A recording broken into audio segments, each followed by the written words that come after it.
PRP చేయించుకుంటా అన్న ఒక క్లారిటీతో వస్తారు మీ దగ్గరికి. లేకపోతే మళ్ళీ వాళ్ళు డబ్బులు ఖర్చు పెట్టినట్లు అవుతుంది, రిపీట్ అవ్వడం వల్ల యూజ్ లేదు కదా. సో ఆ డూస్ అండ్ డోంట్స్ ఏం చెప్తారు? డూస్ అండ్ డోంట్స్ ఒక్కొక్క మనిషికి ఒక విధంగా ఉంటాయి. ఇప్పుడు ఒక టీచర్, ఒక లాయర్, ఒక ట్రాఫిక్ కానిస్టేబుల్, ఒక బట్ జనరల్ గా పోస్ట్లేట్ చేసిన థియరీస్ ఉంటాయి కదా. వస్తున్నా వ్యవసాయం చేసుకునేవాళ్ళు, వాళ్ళు చేస్తున్న డే టు డే యాక్టివిటీస్ పొద్దున్నుంచి సాయంత్రం వరకు మొత్తం చార్ట్ తీస్తాం. తీసి ఇగో ఈరోజు నేను ఈ ట్రీట్మెంట్ చేస్తున్నాను, ఈ ట్రీట్మెంట్లో నువ్వు చేయాల్సిన పనులు ఇవి, చేయకూడని పనులు ఇవి, నువ్వు ఇవి తప్పకుండా చేయాలనుకుంటే వాటి విధానం ఏంటి. మీకు రఫ్గా చెప్పాల్సి అంటే నిలబడడం తగ్గించుకోవాలి. ఓకే.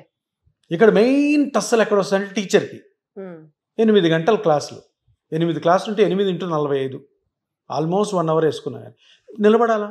వాళ్ళు ఇప్పుడు టీచర్ స్కూల్లో అన్నారు అంటే చైర్లు కూడా తీసేస్తున్నారు కూర్చోకూడదని. సో దాంతో అరిగిపోతుంది. సో వీళ్ళకి ఏం చెప్తామంటే, మీరు ఎప్పుడన్నా కానీ ఈ పిఆర్పి తీసుకున్న తర్వాత ఛాన్స్ ఉంటే మీరు ఎప్పుడైతే క్లాస్ అయిపోయిన తర్వాత రెస్ట్ తీసుకోండి. క్లాస్కి డిఫరెన్స్ ఉంటుంది కదా, హాఫ్ అన్ అవర్ 1 అవర్. ఆ టైంలో కూడా ఊరికే తిరగద్దు. నిలబడి తిరుగుతున్న కొద్దీ ప్రెషర్ పడుతుంది. సో 45 minutes మీ క్లాస్ అయిపోయింది, నిలబడి చెప్పుకోండి. చెప్పిన తర్వాత బ్రేక్లో కూర్చోండి, రిలాక్స్ అవ్వండి, మజిల్స్ని మూవ్ చేసుకుంటూ ఉండండి.